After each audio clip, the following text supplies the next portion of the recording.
What is the worst D&D character build that the player thought was broken? I knew a player who didn't understand party specialization at all. Whenever the party lacked a specific skill set, he would attempt to multiclass to fill the missing role. I joined the campaign when they were high level. He was multiclassed as a ranger, wizard, fighter, spell knife. He could attempt almost any skill roll, but almost never succeeded and couldn't understand why the party looked down on his combat skills. His base attack bonus was too low to hit anything, and his spell levels were so low that enemies almost always passed his saving throws. I later discovered he had been planning to multiclass as a cleric too, until I joined the party as a cleric.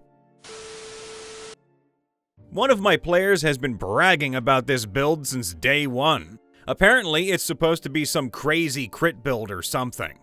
He started as a fighter with the 2-weapon fighting style, then took the dual wielder feat at 4th level instead of an ASI. Before he got extra attack, he multiclassed into barbarian, despite my advice to stick with fighter for 1 more level. Now, he's 4 fighter, 3 barbarian with the berserker subclass, even after I explained that frenzy was useless since he was already using his bonus action for 2-weapon fighting. I still have no idea how this build is supposed to help with crits either. Knew a guy who wanted to rely solely on poisoned weapons as a rogue, thinking he was going to do tons of damage. That is, until the DM started throwing constructs at us. It wasn't even the DM's plan. It was part of the module. I tried to explain to him that you should never put all your eggs in one basket unless you have a way around resistances. Poison is the element with the most resistances and immunities in the game. That's why so many races have built-in poison resistance, because it barely matters. For me, nothing beats the classic. I'm multiclassing Monk and Barbarian to get unarmored defense for both Con and Wiz. Even though the multiclassing rules explicitly say those don't stack. It's so small, so simple, and so stupid. Yet, it's incredibly common for new players and min-maxers who are bad at min-maxing and don't actually read the rules. Edit. It's also hilarious that anyone thinks it's powerful. Yeah, bro, nice +2 from Wiz and +1 from Con. Haha, you're so optimized and hard to hit. Whoa! There was a Divine Soul sorcerer who was supposed to be both the healer and the tank. Except he didn't have Cure Wounds. He had Life Transference instead. It heals so much more. It's great!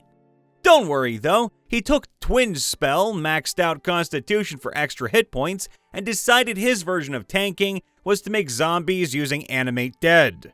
Haha, the zombies will take the hits and just persist with undead fortitude. In practice, here's what happened. His necromancer shenanigans got the party into trouble with the law several times. When he took a big hit, he couldn't heal anymore. The zombies hit maybe 3 times total and couldn't block effectively. Enemies just walked around them to hit the actually threatening party members.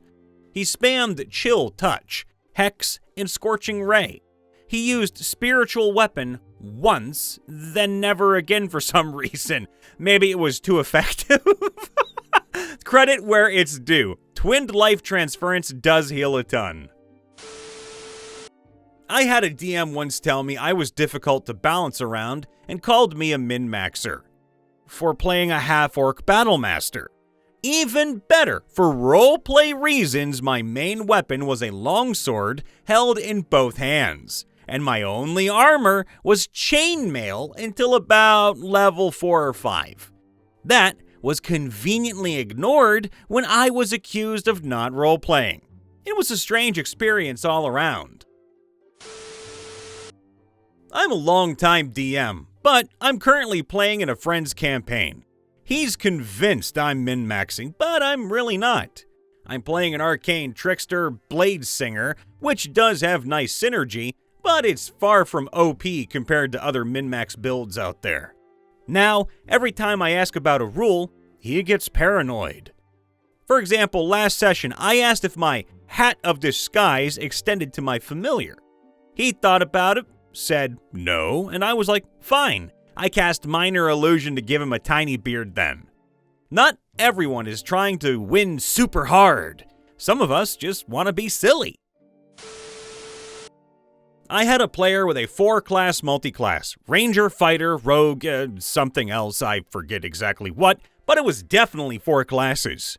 He was an Aarakocra in a high-level campaign and built his character around Dex and Nova damage. During one fight, he flew too far from the party to solo the mage boss. The boss survived. The minions turned around and beat the ever-loving shit out of him! He kept touting his build though, still standing. Then, the mage cast Finger of Death, and that was that. Later, we talked about it and realized he had 7 different things competing for his bonus action. He probably would have been better off with 1 less multiclass. An extra ASI or feat might have made it work in the long run. I haven't seen too many horrendous builds, but I have seen people who play their builds very badly. One player comes immediately to mind. She played a moon druid in a weekly game. After a year-long campaign, she still kept forgetting that A, she knew magic, and B, she could wild shape into animals. Needless to say, she wasn't invited to the next campaign. But did she know that? A big problem I've seen is people who think Sorcerer Warlock multiclassing is the ultimate overpowered caster build. It's decent, but it's not as crazy as people think. I had a player try this with Hexblade Warlock and Storm Sorcerer.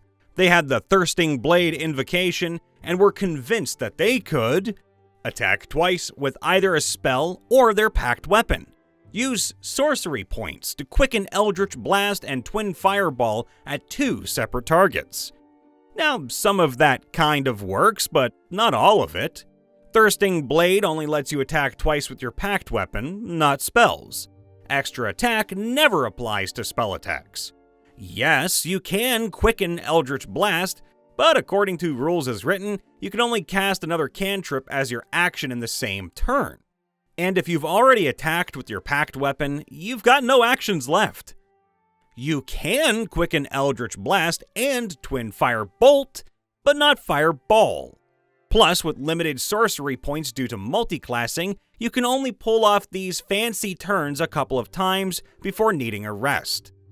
The reason Storm Sorcery was mentioned is that the player wanted to fly around raining down spells without ever getting hit, seemingly forgetting that spells, arrows, and thrown objects can travel along the Z-axis too. I played with a guy who loved making terrible builds. His first one was an even split between Bard and Ranger. By level 10, he finally got his extra attack, but had the lowest health in the party, and his spell save DCs for both classes were terrible. His next build was a Bear Totem Barbarian Echo Knight Fighter. Not as bad, but he still went 50-50 in both classes. He couldn't get any of his class abilities right, or even the basic rules. Now, at this point, he misread the rules and thought he had Brutal Critical at level 6, didn't realize simply being level 5 didn't give him extra attack, and believed that extra attack gave him additional actions. When I pointed out how many rules he was breaking, his damage output completely dropped off. Oh, I wish I still had access to the Discord server because there was one player I had to deal with who was full of this nonsense. Oh boy. He started as a 3-level Rune Knight, 2-level Bear Totem Barbarian for a Jekyll and Hyde style transformation. He got annoyed that he couldn't rage and use Giant's Might in the same turn. The DM was going to let him use his action and bonus action to do both, but I reminded them that rage ends at the end of your turn, if you don't attack or take damage. He also got mad that he couldn't use a shield with his maul, complaining, "Guess I'll just have garbage AC then." Eventually, he realized the build wasn't working as well as mine, a pure Rune Knight fighter. he asked to rearrange his levels because he was severely lacking in damage without extra attack at level 7. Now, he's a Barbarian 5, Fighter 2, but somehow still has Giant's Might thanks to DM favoritism. Then, there were his backup characters. Brace yourselves. One was an assassin changeling with expertise in Tinkerer's tools who wanted to create hand grenades and use sneak attack with them. Now, I had to explain that A, that's not how sneak attack works, and B, hand grenades exist in the DMG and require DM approval. The DM asked the party if we wanted to allow it. We all said no, but agreed that dynamite would fit the setting. Cue the bitching and moaning because bombs aren't powerful enough. He and the DM were the reason I left that game. He was insufferable, and the DM allowed it because they were IRL friends. Disclaimer: custom magic items included. You have been warned. We had a new first-time player who had been watching a lot of YouTube videos about making OP builds. He was excited to try building something broken for his first character, for the giggles. We started at level 5, and the DM allowed him to have a custom magic item that let him pick a handful of first-level spells from any class while attuned. He could cast these spells using either hit dice or spell slots, but once chosen, the spells couldn't be changed. He picked High Elf Fiend Warlock and Magic Initiate for this feat. No multiclassing.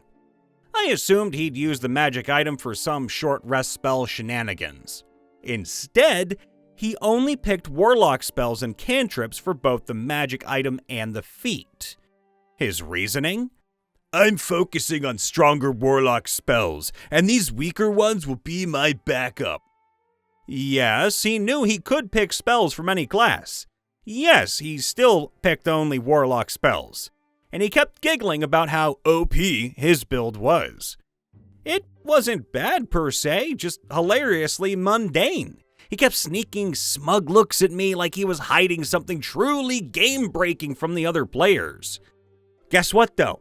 He died in session 2 trying to jump a ravine that was far too wide. He quickly abandoned the OP mindset and now focuses on making quirky characters. He's since become a solid player at my table. Artificer is such a multiclass trap. I had a player with a level 6 gunslinger fighter who multiclassed into Artificer. He hit level 3 Artificer and then realized there's no subclass that actually benefits him. He had no idea what to do next. He thought it would be super powerful, but he didn't actually read up on it beforehand. Now he's stuck with a Frankenstein of a character, 2 levels deep into a class that's completely useless for him. He already had a custom firearm and the gunner feat, which rendered most of the gun-infusing Artificer abilities redundant. I suggested he re-roll those levels into fighter and pretend it never happened, but he hasn't taken me up on it yet. It's honestly depressing to watch. As a Pathfinder DM, high five, I had a player who was constantly inspired by Critical Role or similar such shows. Every character he made was terrible, not because of the concepts, but because he made awful decisions. He also had a habit of switching characters every other week or intentionally getting them killed. Ironically, the only good character he ever made was a fairly normal Blood Rager, which he built without inspiration from a show. At first, I enjoyed throwing tough challenges at him, but after a while, it felt like I was running a Saturday morning cartoon, and I started feeling bad for his characters. Here's a snapshot of his hyped-up builds. Blood Rager Orc, with standard array. He abandoned it after the first battle because the Brawler did more melee damage, and the Magus had bigger spell effects. Cavalier Champion, 1-level Dreadnought Berserker, complete with a 16-page backstory for a level 3 character. He was a fallen general betrayed by his subordinate, tortured for 10 pages of his backstory, and sold into slavery. Here's the problem. He had a lance and feats for charging, but kept using Dreadnought's Cold Rage, which prevents charging. He mistakenly assumed Rage gave him defensive bonuses. died after attacking a group of wolves alone. Klepto Thief, who only used a longsword because, well, it had better damage die. Died after sneaking ahead to murder an exhausted doctor and his 8 patients in their sleep. Rolled a nat 1, woke them all up, and got punched to death. Oh my god.